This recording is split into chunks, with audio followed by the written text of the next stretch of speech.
పెరుమాళ్ళని పత్తర్ అవి పెరుమాళ్ అంటారు. అమ్మవారు ఎన్నైతెత్తల్ అంటే మజ్జరని అన్నమాట.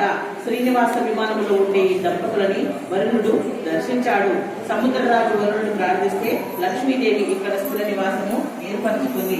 ఆమె వెంటే కదా స్వామి ఉండేది. ఆ వరుణుడి కోరిక మేరకు దర్శనమిస్తున్నారు. అంటే అంటే స్థిరంగా ఉన్న ఊరది.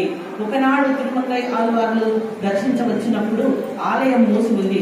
అసంతృప్తితో ఆళ్వార్లు 93వదైన కడల్మలై అంటే మహాబలిపురం వెళ్లిపోయారు.